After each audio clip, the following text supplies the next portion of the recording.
ठीक है।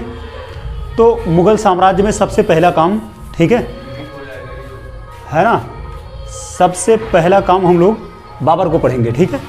बाबर जो मुग़ल साम्राज्य का संस्थापक था, ठीक है। तो बाबर का जन्म जो हुआ था ये 14 फरवरी को हुआ था, 14 फरवरी को हुआ था, 1483 ईस्वी में हुआ था, ठीक है। 1483 ईस्वी में हुआ था, ठीक है। 14 फरवरी यानी वैलेंटाइन डे, ठीक है, ठीक है। वास्तविक नाम क्या था? हाँ, वैलेंटाइन डे, ताकि याद रहे कायदे से, है ना। वैलेंटाइन डे कहने के बाद ज़्यादा सही से याद रहेगा, मुझे ऐसा लगता है, इसलिए ऐसा बोल रहा हूँ, ठीक है। वास्तविक नाम क्या था इसका, बाबर का? वास्तविक नाम था जहीरुद्दीन मोहम्मद, ठीक है। जहीरुद्दीन मोहम्मद, जहीरुद्दीन मोहम्मद, ठीक है, जहीरुद्दीन मोहम्मद। ये वास्तविक नाम अगर जहीरुद्दीन मोहम्मद था तो बाबर कौन सा नाम था? बाबर लोगों ने ऐसे ही पुकारू नाम रखा था पहले, क्योंकि इसका जो पराक्रम था, इसका पराक्रम, इसका साहस देख करके लोग इसको बाबर कहने लगे थे। बाबर का मतलब होता है बाघ। ये तुर्की भाषा का शब्द है, तुर्की भाषा में बाघ को बाबर कहा जाता है। तो लोग वहाँ पे बाबर कहने लगे थे, और वो बाबर कहने के बाद इसका नाम जहीरुद्दीन मोहम्मद से पुकारू नाम जो था वो बाबर पड़ गया, और बाबर नाम ही इसका धीरे धीरे करके फेमस होता चला गया, और फिर बाद में इसको सभी जगह सारे इतिहासकारों ने बाबर नाम लिखना शुरू कर दिया, ठीक है। इसके पिताजी का नाम क्या था? इसके पिताजी का नाम था उमर शेख मिर्ज़ा, उमर शेख मिर्ज़ा। इसके पिताजी का नाम था उमर शेख मिर्ज़ा, ठीक है। मार्कर कहाँ? मार्कर, एक मार्कर, मार्कर, ठीक है। उमर शेख मिर्ज़ा। इसकी माताजी का क्या नाम था? माताजी का नाम था कुतलुग निगार खानम, कुतलुग निगार खानम, कुतलुग निगार खानम, ठीक है। पैतृक शासन यानी पिताजी की तरफ से जो इसके पूर्वज थे वो शासन कहाँ करते थे, है ना, वो शासन करते थे फरगना में, और इसी फरगना में ही ये पैदा हुआ था, यही फरगना में ही इसका जन्म हुआ था। अभी जानने के लिए वर्तमान में फरगना कहाँ पर पड़ता है ये भी जानना बहुत ज़रूरी है। ये उज़्बेकिस्तान में पड़ता है, उज़्बेकिस्तान में, उज़्बेकिस्तान, ठीक है, उज़्बेकिस्तान में पड़ता है। इसके बाद पैतृक वंश, यहाँ पर एक बात समझना में, ये पिता की तरफ से जो इसके पूर्वज लोग थे वो तुर्क थे, तुर्क वंश, तुर्क वंश यानी कि तुर्क वंश के थे, तुर्क वंश। ये तैमूर का वंश था, तैमूर का नाम आप लोगों ने सुना होगा, ठीक है। ये तैमूर का वंश था, तैमूर का वंशज था बाबर, ठीक है, पिता की तरफ से अगर देखा जाए। और माता की ओर से अगर देखा जाए तो ये मंगोल वंश का था, मंगोल वंश, मंगोल वंश। मंगोल वंश जो था ये चंगेज खां का वंश था, चंगेज खां का, चंगेज खां का, ठीक है। इसी वंश से ये था। उसके बाद जब इसने वंश की स्थापना की थी बाबर ने, तो इसने चगताई वंश की स्थापना की थी, चगताई वंश, ठीक है, चगताई, चगताई वंश की स्थापना की थी, ठीक है, चगताई वंश। ये जो चगताई वंश था, इसमें जो चगताई वर्ड है ना, ये चगताई वर्ड, ये चंगेज खां का द्वितीय पुत्र था, दूसरे बेटे का नाम था चंगेज खां के द्वितीय पुत्र का नाम था, द्वितीय पुत्र का नाम था चगताई, उसी के नाम से चगताई वंश शुरू हुआ था, ठीक है। द्वितीय पुत्र के नाम से ये चगताई वंश शुरू हुआ था। धीरे धीरे करके ये जो चगताई वंश था ये मुग़ल वंश के नाम से फेमस हुआ। मुग़ल वंश, जो मुग़ल वर्ड है ना, मुग़ल, मुग़ल जो वर्ड है, ये वर्ड तुर्क और मंगोल से बना है, तुर्क और मंगोल से बना है मुग़ल, ठीक है।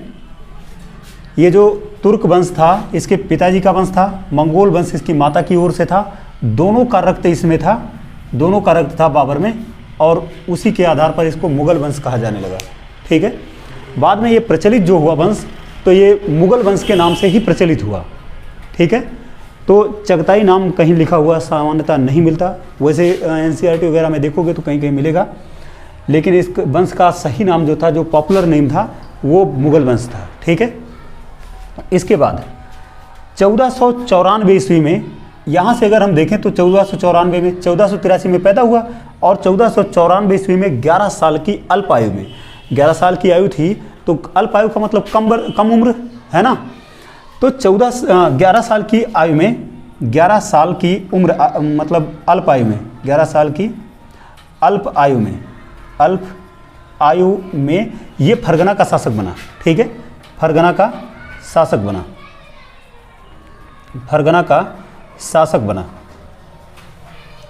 इसके बाद 1501 ईस्वी में इसके जीवन के जो मुख्य कार्य थे उस पर हमें फोकस करना है, ठीक है। 1501 ईस्वी में ये समरकंद जीत लिया, ठीक है। समरकंद जीत लिया, समरकंद की विजय, ठीक है। लेकिन समरकंद केवल 8 माह तक इसके कब्जे में था, केवल 8 महीने तक, ठीक है। इसके बाद 1504 ईस्वी में ये काबुल जीता, काबुल जीत लिया, ठीक है। और जब काबुल जीता तो गजनी पर इसका अपने आप ही अधिकार हो गया, क्योंकि गजनी उस समय काबुल के क्षेत्र में आता था, अधिकार क्षेत्र में आता था। तो काबुल जीत लिया और गजनी पर भी अधिकार हो गया, गजनी पर भी इसका अधिकार हो गया, ठीक है। गजनी पर भी अधिकार हो गया। इसके बाद 1507 ईस्वी में इसने एक उपाधि धारण की, वो उपाधि थी पादशाह की उपाधि। पादशाह, ये पादशाह का मतलब क्या होता है? पादशाह का मतलब होता है बादशाह, ठीक है। यहाँ ध्यान देना ये है ना कि उपाधियाँ इसने कई धारण की थी, बादशाह की, कलंदर की, मिर्जा की, तमाम सारी उपाधियाँ धारण की थी, ठीक है। तो जब धारण किया था वो धीरे धीरे करके मैं बताता रहूँगा। ये बादशाह की उपाधि धारण की, इसके थोड़े ही समय पहले इसने एक और उपाधि धारण की थी, वो थी मिर्जा उपाधि। मिर्जा की उपाधि धारण किया था, मिर्जा की उपाधि, ठीक है। ये मिर्जा की उपाधि पहले धारण कर लिया था। ये जो मिर्जा वर्ड है ना, उमर शेख मिर्जा का बेटा था, तो ये पैतृक उपाधि थी, पिता की तरफ से इसको उपाधि इसने धारण किया था, ये उपाधि मिली थी मिर्जा की, ठीक है। और इसके बाद ये 1507 ईस्वी में पादशाह की उपाधि धारण किया था, ठीक है।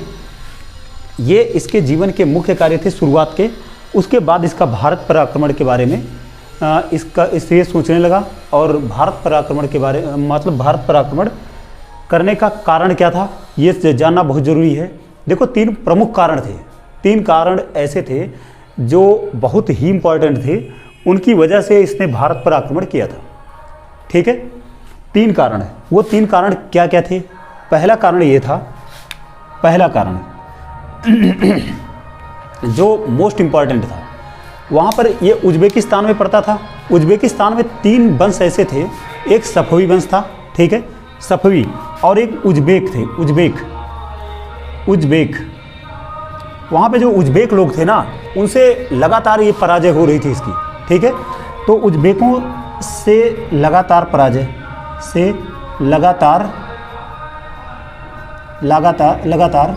पराजय, जो कि बहुत ही महत्वपूर्ण रीजन एक ये था, ठीक है। इसके अलावा सफवी ये बहुत ही शक्तिशाली लोग थे, सफवी लोग जो वहाँ पे थे, ठीक है। तथा सफवी के अलावा, अच्छा ठीक है, नीचे नहीं लिखना है ना, ठीक है, ऊपर से लिख दूँ? अच्छा ठीक है। तो ये 3 कारण है, तीनों कारण मैं यहाँ लिख दे रहा हूँ, ठीक है।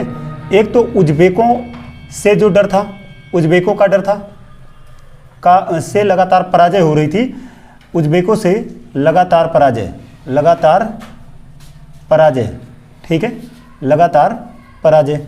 दूसरा सफवी वंश वहाँ पे था और उस्मानी वंश था। सफवी वंश, ये बहुत ही शक्तिशाली वंश था सफवी, तथा सफवी वंश था। और एक वंश कौन सा था? उस्मानी वंश।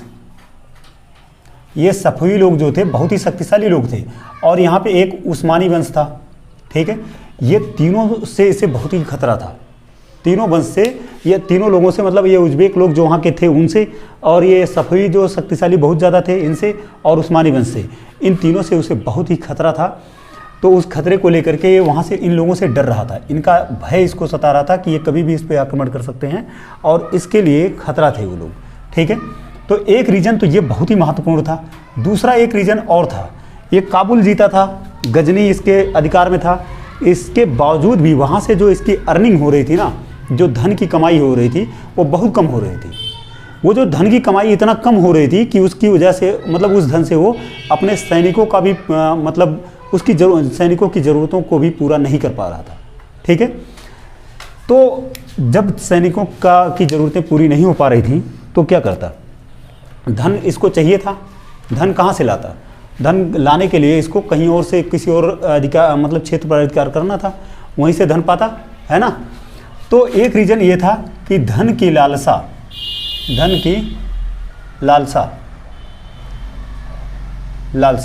ठीक है। एक रीज़न और था जो कि बहुत ही महत्वपूर्ण रीज़न था, ठीक है। वो रीज़न क्या था? वो रीज़न ये था कि भारत में लोग आपस में लड़ रहे थे, लोगों में प्रतिद्वंद्विता चल रही थी, तो उसकी वजह से इसे अवसर उपलब्ध हो गए, इसे अवसर मिल गए कि यहाँ पर आक्रमण किया जा सकता है आसानी से, ठीक है। तो इसमें भारतीय राजाओं में प्रतिद्वंद्विता, एक रीज़न ये था, बहुत ही महत्वपूर्ण रीज़न। भारतीय राजाओं में प्रतिद्वंद्विता,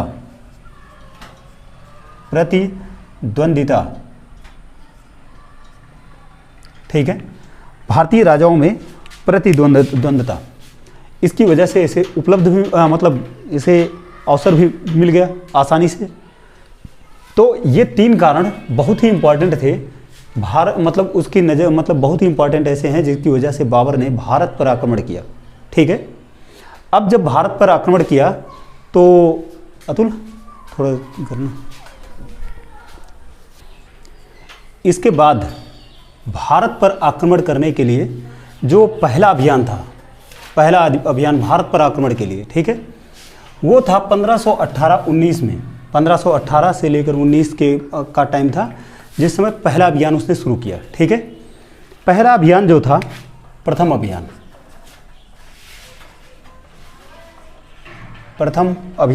ठीक है। ये जो प्रथम अभियान था ये यूसुफजाई जाति के विरुद्ध था, यूसुफजाई जाति के विरुद्ध, ठीक है। यहाँ ये बात ध्यान रखना है, ये यूसुफजाई जाति के लोग थे, इनके विरुद्ध था, यूसुफजाई जाति के लोगों के विरुद्ध था, ठीक है। पहला अभियान भारत पर आक्रमण के लिए, ठीक है। और यहाँ से इस अभियान में जब ये थोड़ा सफल हुआ, ये इसमें सफल होने का क्या मीनिंग था, यहाँ पर जब इस जाति के विरुद्ध इसने अपना अभियान चलाया तो यहाँ पर 2 किला इसने जीत लिया इनका, ठीक है। एक है बाजौर नाम का किला, बाजौर का किला, और एक किला था बाजौर एक था, और दूसरा था भेरा का किला या भीरा का किला, ठीक है। भेरा का किला, कहीं कहीं भेरा लिखा होता है, कहीं कहीं भीरा लिखा होता है, भेरा या भीरा का किला, ये 2 किले इसने जीत लिया, ठीक है।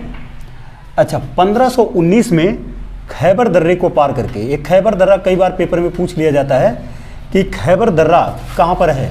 खैबर दर्रा पाकिस्तान में है, ठीक है। खैबर दर्रे को पार करके पेशावर आ गया, एकदम पेशावर के पास ही है, ठीक है। खैबर दर्रे से होते हुए पेशावर आ गया, पेशावर पाकिस्तान में पड़ता है, ठीक है। पेशावर आ गया खैबर दर्रे को पार करके। अच्छा, आने के बाद कुछ दिन इधर उधर देखा, वहाँ पे क्या माहौल है, कैसा है, टहला घूमा, उसके बाद वो फिर से वापस चला गया। 1519 में ही वो वापस भी चला गया, और जब वापस गया तो ये बाजौर का किला, भेरा का किला, ये सब छोड़ के चला गया, ठीक है। 1520 ईस्वी में फिर से लौटा वो, और अब की बार जब लौटा तो ये बाजौर का किला 1520 में दोबारा वापस लौटा, ठीक है, दोबारा यानी पुनः वापस लौटा, ठीक है, दोबारा वापस लौटा। और ये जो बाजौर का किला है और भेरा का किला, ठीक है, इसे दोबारा जीत लिया। इसके साथ साथ 2 और क्षेत्रों पर अधिकार किया। कौन कौन सा क्षेत्र था? एक था सियालकोट और एक था सैयदपुर, ठीक है। 2 क्षेत्र और जीत लिया। एक था सियालकोट और दूसरा था सैयदपुर, ठीक है। ये 2 क्षेत्रों को दोबारा मतलब और भी जीत लिया जब ये 1420 में आया, ठीक है। इसके बाद मुख्य बात ये थी कि 1524 ईस्वी में जब ये दोबारा आया था तो पेशावर अभियान पर आया था। उस अभियान का नाम रखा था इन लोगों ने पेशावर अभियान, ठीक है। पेशावर तब कोई पाकिस्तान तो था नहीं, अब पाकिस्तान है। तब वो जो पेशावर है वो भारत में ही पड़ता था। तो जब पेशावर में कुछ जीत रहा था तो इसका मतलब भारत में जीत रहा था, ठीक है। इसके बाद 1524 ईस्वी में इसको खबर लगी कि जो दिल्ली का सुल्तान है, उस समय दिल्ली का सुल्तान कौन था? देखो, दिल्ली का सुल्तान एक बहुत ही महत्वपूर्ण नाम है। इसको हटाना जरा। हाँ, एक दिल्ली का सुल्तान उस समय कौन था?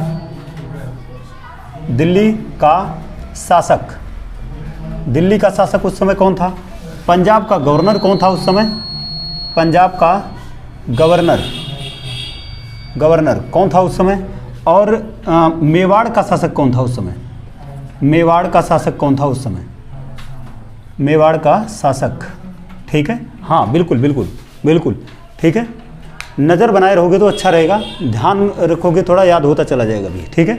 ये 3 लोगों पर विशेष नज़र रखनी है, ठीक है। दिल्ली का शासक उस समय 1524 ईस्वी में इब्राहिम लोदी था, ठीक है। इब्राहिम लोदी, ठीक है। इसके अलावा पंजाब का गवर्नर उस समय कौन था? ये थे दौलत खां।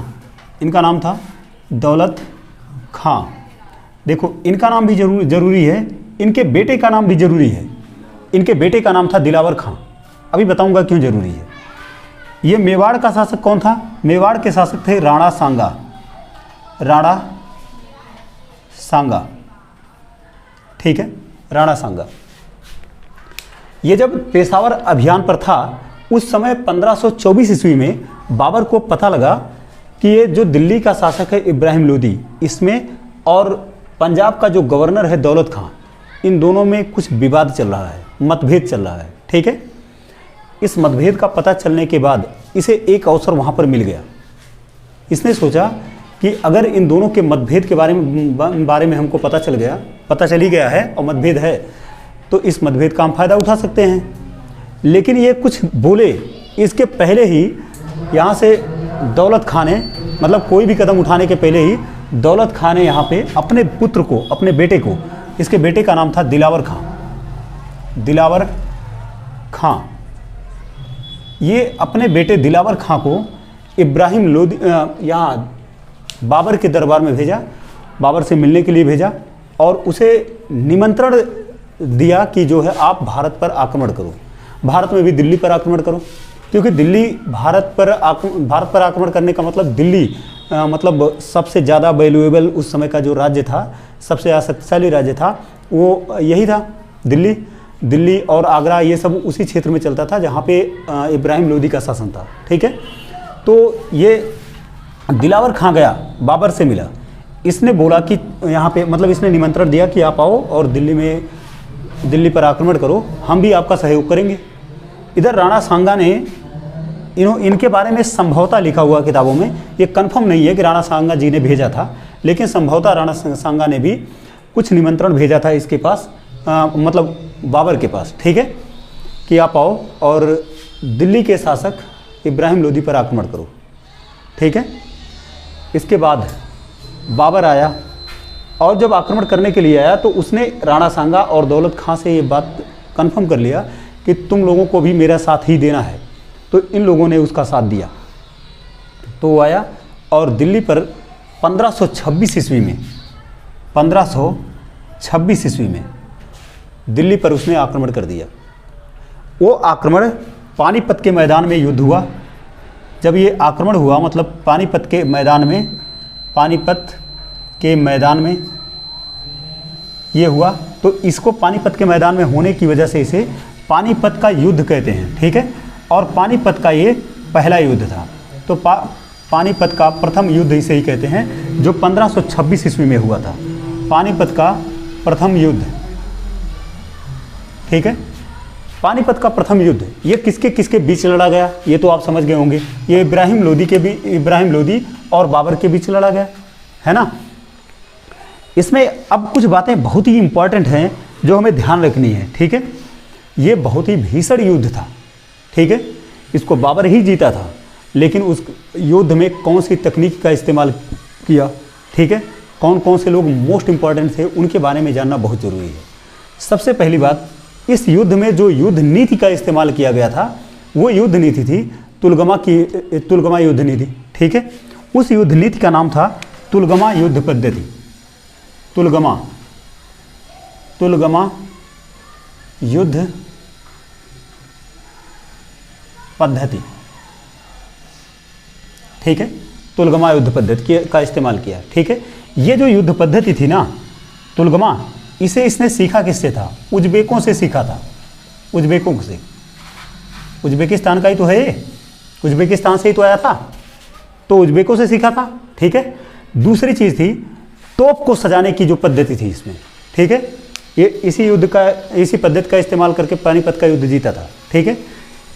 इसमें जो तोप को सजाने की यानी कि तोप को सेट करने की, तोप की सेटिंग करने की, ठीक है, जो पद्धति थी वो पद्धति थी रूमी विधि या फिर उस्मानी पद्धति, ठीक है। उसे उस्मानी पद्धति कहा जाता है। उस्मानी पद्धति तोप सजाने की पद्धति, तोपों को सजाने की पद्धति थी, ठीक है। तोपों को सजाने की पद्धति थी, वो उस्मानी पद्धति थी या फिर रूमी विधि उसे कहा जाता है, रूमी विधि। अच्छा, इस विधि में क्या था ये जानना बहुत ही ज़रूरी है, ठीक है। ये जो उस्मानी पद्धति है या रूमी विधि, ठीक है, ये क्या है?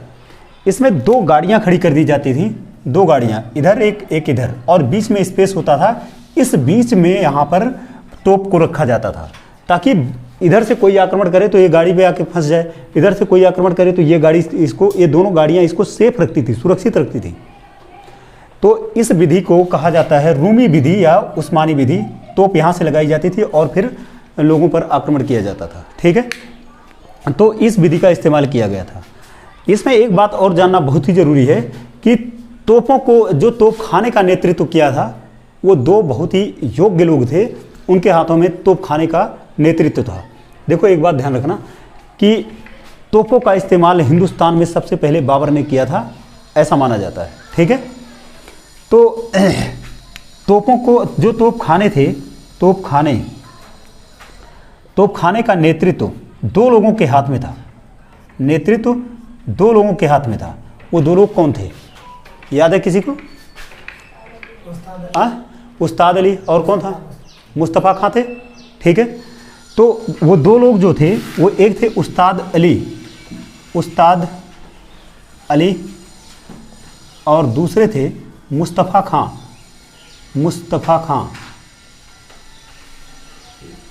खां, ठीक है। तो खाने का नेतृत्व जो था वो उस्ताद अली और मुस्तफ़ा खां के नेतृत्व में था, ठीक है।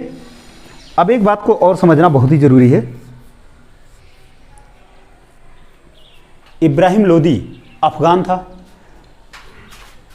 जब इब्राहिम लोदी की हार हुई तो हिंदुस्तान में अफ़गानों की शक्ति की छीड़ हो गई, मतलब उनकी शक्ति कम हो गई, ठीक है, तितर बितर हो गई, ठीक है। उसकी शक्ति मतलब अफ़गानों की शक्ति छीड़ होने के बाद एक बात और समझना है, जब ये जीत गए तो जीतने के बाद खुशी मनाना था, उत्सव मनाना था। वो उत्सव काबुल में विशेष रूप से मनाया गया, इंडिया में भी मनाया गया, ये लोगों ने मनाया, ठीक है, मुग़लों ने। जो काबुल में मनाने की बात है, काबुल में हर एक जितने भी निवासी थे, उन सभी निवासियों को एक एक चांदी का सिक्का दिया गया। ये जो चांदी का सिक्का दिया गया, इसको आप क्या कहोगे? ये फिजूल खर्च था। फिजूल खर्च को शुद्ध हिंदी का जो सही वर्ड है ना, वो वर्ड है अपव्यय। अपव्यय, अपव्यय, ठीक है। इसका मतलब होता है फिजूल खर्च। कई बार हिंदी में ये पूछा गया है, इसको ध्यान में रखना भाई, बहुत ही इंपॉर्टेंट है। फिजूल खर्च बाबर भी ने किया था और इसके बेटे हुमायूं ने भी खूब किया था, ठीक है। हुमायूं जब मैं पढ़ाऊंगा तो उसमें बताऊंगा, ठीक है। तो इसने काबुल के हर एक निवासी को, काबुल में जितने भी निवासी थे, काबुल में हर निवासी को, प्रत्येक निवासी को चांदी का सिक्का दिया था, ठीक है। चांदी का सिक्का दिया था, चांदी का सिक्का दिया था, ठीक है, इस जीत की खुशी में। और जब चांदी का सिक्का दिया तो जो काबुल के लोग थे, ठीक है, उन्होंने इसकी इस उदारता पर इसे बाबर को एक उपाधि दिया था। वो उपाधि क्या थी? वो उपाधि थी कलंदर की उपाधि, ठीक है। तो बाबर को कलंदर की उपाधि भी इसी 1526 ईस्वी में मिली, ठीक है। किसने दिया? काबुल के निवासियों ने दिया, कलंदर, ठीक है, कलंदर की उपाधि, कलंदर की उपाधि, ठीक है।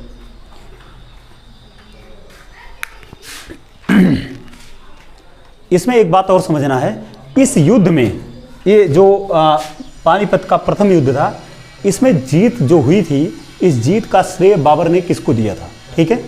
तो बाबर ने जीत का श्रेय अपने धनुर्धारियों को दिया था, ठीक है। धनुर्धारियों का मतलब धनुष बाण जो चलाते थे उनको दिया था, धनुर्धारियों को, ठीक है, धनुर्धारियों को, ठीक है, अपने धनुर्धारियों को दिया था। यहाँ इतनी बातों का ध्यान रखना बहुत ही जरूरी है। एक बात और समझना बहुत जरूरी है, ठीक है, कि अब तो इसका आगरा और दिल्ली पूरे क्षेत्र पर इसका, जहाँ जहाँ पर मतलब इब्राहिम लोदी का शासन चलता था, उस पूरे क्षेत्र पर इसका शासन हो गया, ठीक है। यहाँ एक बात और ध्यान रखना है, ये जो चांदी का सिक्का ये बांट रहा था, इसने जो चांदी का सिक्का चलवाया था उसका नाम था सहरुख, ठीक है, सहरुख, सहरुख। चांदी का सिक्का जो इसने चलवाया था उसका नाम था सहरुख, सिक्के का, चांदी के सिक्के का नाम था सहरुख, ठीक है।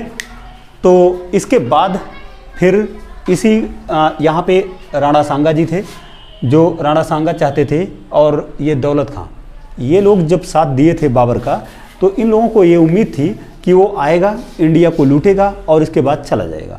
जब ये चला जाएगा तो हमारा परचम होगा, पूरे हिंदुस्तान पर हम राज करेंगे।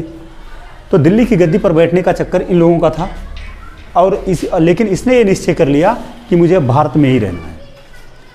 अब जब इसने ये निश्चय कर लिया कि मुझे भारत में ही रहना है, तब मामला फंस गया। मामला फंस गया तो क्या हुआ? राणा सांगा से युद्ध हुआ, है ना। 1526 ईस्वी में पानीपत का प्रथम युद्ध हुआ, ठीक है, और 1527 ईस्वी में, एक मिनट थोड़ा रुकना, है ना, 1527 ईस्वी में, हाँ ठीक है, ठीक है।